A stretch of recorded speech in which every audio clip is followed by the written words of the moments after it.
News 18 Kannada ಡಿಜಿಟಲ್ಗೆ ಸ್ವಾಗತ. ನಾನು ಬಸವರಾಜ ಹರನಹಳ್ಳಿ, ಬಳ್ಳಾರಿ ಜಿಲ್ಲಾ ವರದಿಗಾರ.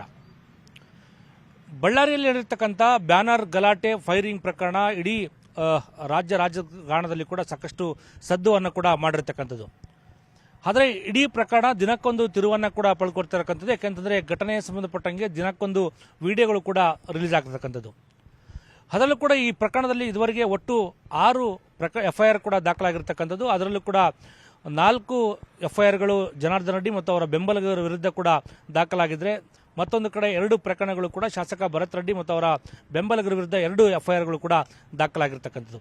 ಇದುವರೆಗೆ ಒಟ್ಟು 6 FIR ಪೈಕಿ 26 ಜನರನ್ನು ಮಾತ್ರ ಬಂಧನ ಆಗಿರ್ತಕ್ಕಂಥದ್ದು. ಆದರೆ ಘಟನೆ ನಡೆದು 9 ದಿನ ಕಳೀತಾ ಬರ್ತಾ ಇದೆ. ಆದರೆ ಇಡೀ ಘಟನೆಯಲ್ಲಿ ಸಂಬಂಧಪಟ್ಟಂಗೆ ಇಡೀ ಸಾಕ್ಷ್ಯಾಧಾರಗಳು ಕೂಡ ಈಗಾಗಲೇ ಪೊಲೀಸರಿಗೆ ಕೂಡ ಸಿಕ್ಕಿರ್ತಕ್ಕಂಥದ್ದು. ಯಾಕೆಂತಂದರೆ ವಿಡಿಯೋಗಳು ಕೂಡ ದಿನಕ್ಕೊಂದು ವೈರಲ್ ಆಗ್ತಾ ಇದೆ. ಸಾಕಷ್ಟು ವಿಡಿಯೋಗಳು ಕೂಡ ಘಟನೆಯ ಬಗ್ಗೆ ಕೂಡ ಈಗಾಗಲೇ ಪೊಲೀಸ್ ಇಲಾಖೆ ಜಪ್ತಿಯನ್ನು ಕೂಡ ಮಾಡಿಕೊಂಡಿರ್ತಕ್ಕಂಥದ್ದು.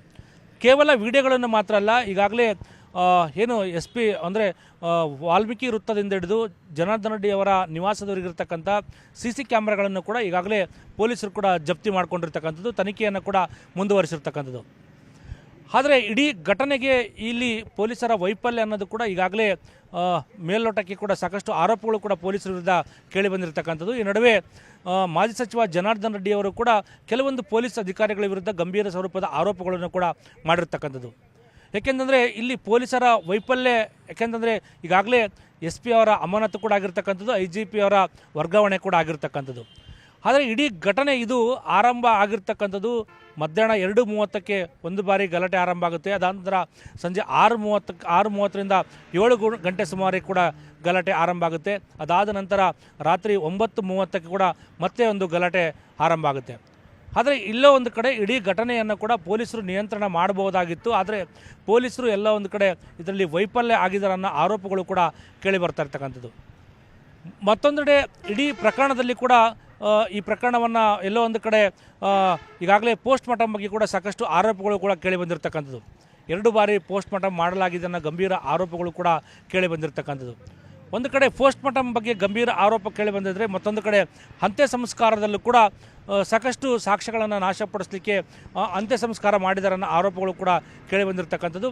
ಅದಕ್ಕೆ ಸಂಬಂಧಪಟ್ಟ ಕೆಲವೊಂದು ವಿಡಿಯೋಗಳನ್ನು ಕೂಡ ಇವತ್ತು ಜನಾರ್ದನ ರೆಡ್ಡಿ ಅವರು ರಿಲೀಸ್ ಮಾಡಿರ್ತಕ್ಕಂಥದ್ದು.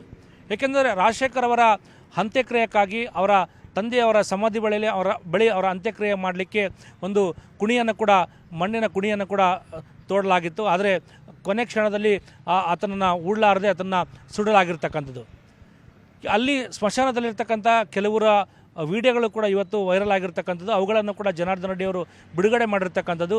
ಇಲ್ಲಿ ಕುಣಿ ತೋಡಿದ್ದು ನಿಜ, ಆದರೆ ಅಂತಿಮ ಕ್ಷಣದಲ್ಲಿ ಅದನ್ನು ಸುಡಲಾಯಿತು ಅನ್ನೋ ಒಂದು ಮಾಹಿತಿಯನ್ನು ಕೂಡ ಅವರು ಕೂಡ ಕೊಟ್ಟಿರ್ತಕ್ಕಂಥದ್ದು. ನಿಟ್ಟಿನಲ್ಲಿ ಕೂಡ ಸಾಕಷ್ಟು ಅನುಮಾನಗಳು ಕೂಡ ವ್ಯಕ್ತ ಆಗ್ತಾ ಇದೆ. ಯಾಕೆಂತಂದರೆ ಪೋಸ್ಟ್ ಮಾರ್ಟಮಲ್ಲಿ ಕೂಡ ಸಾಕಷ್ಟು ಅನುಮಾನ ಕೂಡ ವ್ಯಕ್ತ ಆಗಿರ್ತಕ್ಕಂಥದ್ದು. ಯಾಕೆಂತಂದರೆ ಈಗಾಗಲೇ 1 ಬಾರಿ ಪೋಸ್ಟ್ ಮಾರ್ಟಮ್ ಮಾಡತಕ್ಕ ಸಂದರ್ಭದಲ್ಲಿ ಆತನ ದೇಹದೊಳಗಡೆ ಯಾವುದೇ ಬುಲೆಟನ್ನು ತೆಗೆಲಾರದೆ ಒಂದು ಪೋಸ್ಟ್ ಮಾರ್ಟಮನ್ನು ಕೂಡ ಮಾಡಲಾಗಿತ್ತು. ಆದರೆ ತದಾದ ನಂತರ FSL ಅಧಿಕಾರಿಗಳು, ಅಲ್ಲಿನ ಕೆಲ ಅಧಿಕಾರಿಗಳು ಒಪ್ಪದೇ ಇದ್ದಾಗ 2ನೇ ಬಾರಿ ಪೋಸ್ಟ್ ಮಾರ್ಟಮ್ ಮಾಡೋ ಸಂದರ್ಭದಲ್ಲಿ ಆತನ ಬುಲೆಟನ್ನು ತೆಗೆದು ಪೋಸ್ಟ್ ಮಾರ್ಟಮ್ ಮಾಡಿದ್ರು ಅನ್ನೋದು ಕೂಡ. ಈಗ ಅಂತ್ಯ ಸಂಸ್ಕಾರದಲ್ಲೂ ಕೂಡ ಈ ರೀತಿಯ ಸಾಕ್ಷ್ಯಗಳನ್ನು ನಾಶಪಡಿಸಲಿಕ್ಕೆ ಕೂಡ ಈ ರೀತಿಯಾದಂಥ ಒಂದು ಆತನ ಮೃತದೇಹವನ್ನು ಸುಡಲಾಗಿತ್ತ ಅನ್ನೋ ಅನುಮಾನಗಳು ಕೂಡ ಕಾರಣವಾಗಿರ್ತಕ್ಕಂಥದ್ದು.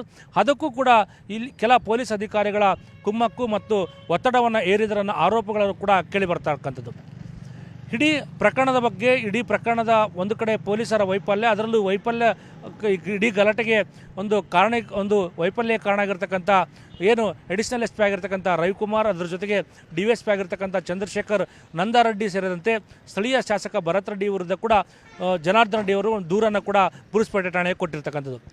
ಆದರೆ ದೂರು ಕೊಟ್ಟರೂ ಕೂಡ ಇದುವರೆಗೂ ಕೂಡ FIR ದಾಖಲಾಗಿಲ್ಲ ಅನ್ನೋ ಆರೋಪವನ್ನು ಕೂಡ ಜನಾರ್ದನ ರೆಡ್ಡಿ ಅವರು ಕೂಡ ಮಾಡ್ತಾ ಇರ್ತಕ್ಕಂಥದ್ದು. ಯಾಕೆಂದರೆ ದೂರು ತೆಗೆದುಕೊಳ್ಳಾರದೆ ತನಿಖಾಧಿಕಾರಿಗಳು ಒಂದು ಹಿಂಬಾರವನ್ನು ಕೂಡ ಕೊಟ್ಟಿರ್ತಕ್ಕಂಥದ್ದು. ಅದು ಹಿಂಬಾರ, ಯಾಕೆಂದರೆ ಈಗಾಗಲೇ FIR ಕೂಡ ಏನು ದಾಖಲಾಗಿದೆ, ಆ FIR ಅಲ್ಲಿ ಈ ಮಾಹಿತಿಯನ್ನು ಕೂಡ ಸೇರಿಸಲಾಗುತ್ತದೆ ಅನ್ನೋ ಒಂದು ಹಿಂಬಾರ ಕೊಟ್ಟಿರ್ತಕ್ಕಂಥದ್ದು. ಅದಕ್ಕೆ ಪ್ರತಿಯಾಗಿ ಜನಾರ್ದನ ರೆಡ್ಡಿ ಅವರು ಕೂಡ ಹಿಂಬಾರ ಕೊಟ್ಟಿರ್ತಕ್ಕಂಥದ್ದು. ನಾನು ಕೊಟ್ಟಿರ್ತಕ್ಕಂಥ ಮೊದಲ FIRನ ಮಾಹಿತಿಯೇ ಬೇರೆ, ಆದರೆ ನಾನು ಈಗ ಕೊಡ್ತಾ ಇರ್ತಕ್ಕಂಥ FIRನ ಮಾಹಿತಿಯೇ ಬೇರೆ. ಆ ನಿಟ್ಟಿನಲ್ಲಿ ಕೂಡ ಇದನ್ನು ನಾನು ಕೊಟ್ಟಿರ್ತಕ್ಕಂಥ ದೂರನ್ನು FIR ಮಾಡಬೇಕು ಅನ್ನೋ ನಿಟ್ಟಿನಲ್ಲಿ ಕೂಡ ಜನಾರ್ದನ ರೆಡ್ಡಿ ಅವರು ತನಿಖಾಧಿಕಾರಿಗಳು ಕೂಡ ಒಂದು ದೂರನ್ನು ಕೊಟ್ಟಿರ್ತಕ್ಕಂಥದ್ದು. ಆದರೆ ಇದುವರೆಗೂ ಕೂಡ FIR ದಾಖಲಾಗಿಲ್ಲ. ಆದರೆ ಜನಾರ್ದನ ರೆಡ್ಡಿ ಅವರು ಕೋರ್ಟಲ್ಲಿ ಇದನ್ನು ಖಾಸಗಿ ದೂರು ಒಂದು ಸಲ್ಲಿಸ್ತೆ ನನ್ನ ಅಭಿಪ್ರಾಯವನ್ನು ಕೂಡ ಹೇಳಿರ್ತಕ್ಕಂಥದ್ದು. ಒಟ್ಟಲ್ಲಿ ಇಡೀ ಪ್ರಕರಣ ಒಂದು ರೀತಿಯಲ್ಲಿ ದಿನಕ್ಕೊಂದು ವಿಡಿಯೋಗಳು ಕೂಡ ರಿಲೀಸ್ ಆಗ್ತಾ ಇದೆ, ಸಾಕಷ್ಟು ವಿಡಿಯೋಗಳು ಕೂಡ ವೈರಲ್ ಆಗ್ತಾ ಇದೆ. ಇಡೀ ಘಟನೆಗಳ ಬಗ್ಗೆ ದಿನಕ್ಕೊಂದು ವಿಡಿಯೋಗಳು ಕೂಡ ಹೊರಬರ್ತಾ ಇರ್ತಕ್ಕಂಥದ್ದು. ಅದ್ರ ಜೊತೆಗೆ ತನಿಖೆ ಕೂಡ ಸಾಕಷ್ಟು ಎಷ್ಟರ ಮಟ್ಟಿಗೆ ತನಿಖೆ ಪ್ರಗತಿಯಲ್ಲಿ ಅನ್ನೋದು ಕೂಡ ಸಾಕಷ್ಟು ಅನುಮಾನ ಕೂಡ ಕಾರಣ ಆಗಿರ್ತಕ್ಕಂಥದ್ದು. ಒಂದು ಕಡೆ ತನಿಖಾಧಿಕಾರಿಗಳೇ ಇಲ್ಲಿ ಯಾರ ಮೇಲೆ ಆರೋಪಗಳು ಕೇಳಿ ಬರ್ತಾ ಇದೆ ಅವರೇ ತನಿಖಾಧಿಕಾರಿಗಳಾಗಿರ್ತಕ್ಕಂಥ ಹಿನ್ನೆಲೆಯಲ್ಲಿ ಎಷ್ಟರ ಮಟ್ಟಿಗೆ ತನಿಖೆ ಚುರುಕುಗೊಳ್ಳುತ್ತೆ ಮತ್ತು ಎಷ್ಟರ ಮಟ್ಟಿಗೆ ತನಿಖೆ ಪಾರದರ್ಶಕವಾಗಿರುತ್ತೆ ಅನ್ನೋ ಪ್ರಶ್ನೆಗಳು ಕೂಡ ಈಗ ಎದ್ದಿರ್ತಕ್ಕಂಥದ್ದು. ನಿರ್ಭೀತ, ನಿಷ್ಪಕ್ಷಪಾತ, ವಿಶ್ವಾಸಾರ್ಹ ಸುದ್ದಿಗಳಿಗೆ ಮತ್ತೊಂದು ಹೆಸರಾಗಿರೋ ನ್ಯೂಸ್18 ಕನ್ನಡ ಈಗ ಆಪ್ನಲ್ಲೂ ಲಭ್ಯ ಇದೆ. ದಯವಿಟ್ಟು ಇಲ್ಲಿರೋ QR ಕೋಡ್ ಅನ್ನು ಸ್ಕ್ಯಾನ್ ಮಾಡಿಕೊಂಡು ಆಪ್ ಡೌನ್ಲೋಡ್ ಮಾಡೋದಕ್ಕೆ ಮರಿಬೇಡಿ. ನಿಮ್ಮ ಬೆಂಬಲ ಹೀಗೆ ಸದಾ ನಮ್ಮೊಂದಿಗಿರಲಿ. ಧನ್ಯವಾದ.